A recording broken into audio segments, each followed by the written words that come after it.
The last Naruto the movie trailer is available down below. It's a pretty short trailer. I mean, there's not much to talk about other than the fact that Naruto's like standing on a ledge, kind of like giving him that Goku vibe. You know, just to assure the American fucking investment. Obviously, people are already complaining about the design, the short hair. Some people wanted him with longer hair. But let's keep it real. You're all gonna fucking go watch this shit. Guaranteed. I mean, I don't even watch Naruto movies, and I'm gonna be watching this. And now on to the review.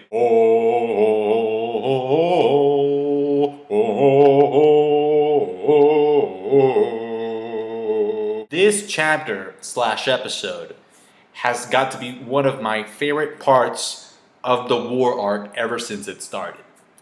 So much so that I would recommend. I actually feel very proud of the manga review I did when this chapter came out. I think it's one of the better reviews that I've done. So if you feel like going back in time and watching a Noob Sawyer, I'll leave you a link. So you can go check that out. The reason why I like this episode so much is because it features and deals with my top three favorite characters of this entire show. Those are Sasuke, Hashirama, and Itachi. Not in that order, but they are my favorites. Together, it's like, BAM! The episode opens up with Hashirama versus Madara. Madara making a reference to the rock that they used to skip on the lake or on the stream, saying, Hashirama, this time you won't make it to the other side. Obviously, Madara gets taken down, tricked by a fucking wood clone, mind you. I mean, am I supposed to believe that one of the strongest shinobi that ever lived fell for... Okay, fine, whatever, you know what? Let's move on. This is a crucial moment for Hashirama's development as a character. Because if you remember, he was actually willing to commit suicide so that Madara wouldn't be killed. And in this, he straight up stabs him. It's not so much that Hashirama has changed. It's more... Because Madara tells him, you've changed. I don't think it's so much that he's changed. It's just that now he has something that he has to protect. That he's willing... To just be completely absolutist about and be like, no, you're not gonna fucking touch this village. This is my dream. It was our dream in one point in time, but now that you become a threat, I mean, you were a part of this. You could have been a part of this. You left. It's your choice. Now it's on me to protect it. Then we get a zoom out 3D shot of the Valley of the End, which I thought looked really nice. And we go back to the conversation with Sasuke. And really, Hashirama concludes that what makes a shinobi is those who endure for a specific purpose. Which Sasuke actually says, okay, so Itachi actually understood this message without even hearing you speak. Same thing goes for Naruto, because a couple of episodes ago, when Neji died, he was saying that, you know, that's why we are shinobi, to endure this pain.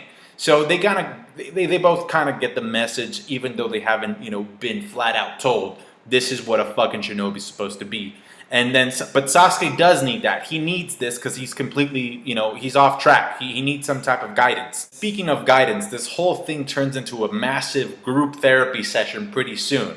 You know, with each of the Hokages like saying, oh man, like I sucked at this. And because I sucked, I made you suck. With the exception of Tobirama, obviously, who's like leaning on a wall, like not giving a fuck, just like, hey, I had it pretty hard. You know, I had to balance my brother's bullshit. It's interesting because he says he had a couple of things to deal with. He had to balance out Hashirama's idealism with the reality of you know, what was going on in the village, as well as protecting the village, plus, you know, making some practical adjustments for its development. And then he's all like, by the way, Sasuke, Kagami Uchiha. Therefore, I am not racist.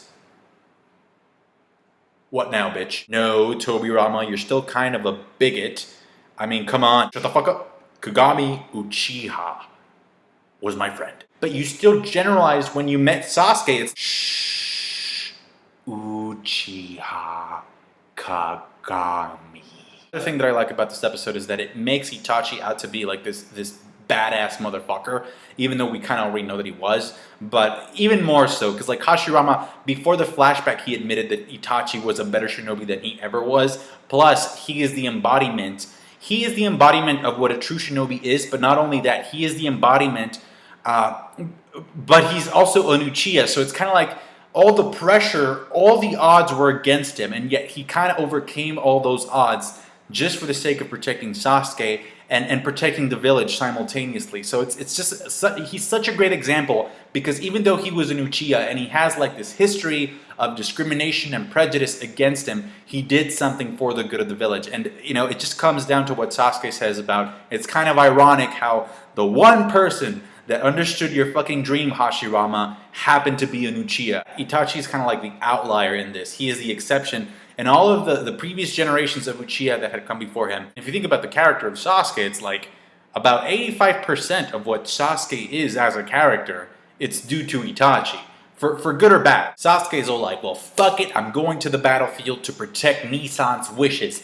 Nisan! Hashirama's like, alright boys, let's get this show on the road. Tobirama, use FDG and put on that epic music. But the funniest part of this episode is when Orochimaru looks around, he's like, you know, my best experiments gathered in one place. This is just so nostalgic. Please gather around for the Christmas picture, everybody. Kari, I heard that just like me, Sasuke stabbed you.